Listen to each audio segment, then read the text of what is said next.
Din il-Malta li vitnejx fiha. Malta li nirrikonoxxu l-isfidi u d-diffikultajiet li niffaċċjaw, però Malta illi verament nemmnu illi kapaċi iva li għada ikun aħjar mill-lum u għada ikun aħjar mill-bieraħ. Sostna dan is-Segretarju Ġenerali tal-Partit Nazzjonalista Michael Piccinino matul it-tielet sezzjoni tal-Kunsill Ġenerali hekk kif insista li l-Partit Nazzjonalista għandu ruħ soċjali li tħabba tal-kull minnu fil-bżonn. Fir-riflessjonijiet li jagħmel is-Segretarju Ġenerali tal-Partit Nazzjonalista qal li mal-Partit Nazzjonalista tista' taħdem anke jekk ma tħaddanx l-istess twemmin.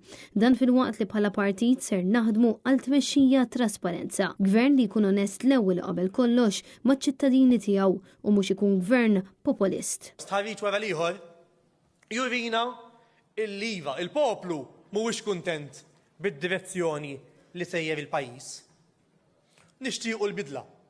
U inti possibilment li qed issegwina taf tixtieq il-bidla, però hemm affarijiet li le ma taqbilx mal-Partit Nazzjonalista.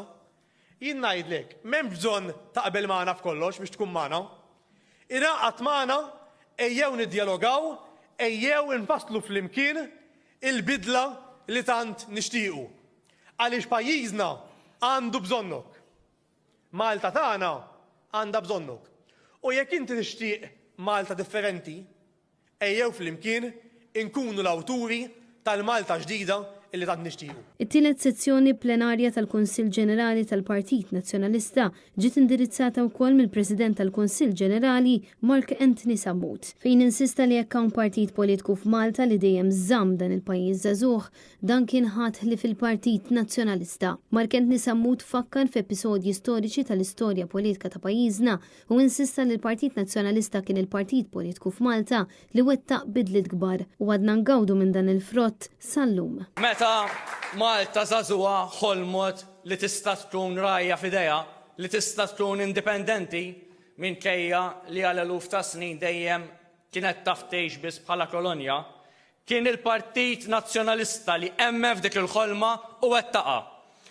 Meta Malta żagħżugħa ħolmot li tista' twarrab il-vjolenza politika, li tista' tħaddan il-libertà, li nistgħu ngħixu bħala poplu Malti wawċi wieħed f'demokrazija tas-sew, kien il-Partit Nazzjonalista li emmef dik il-ħolma u wettaqa.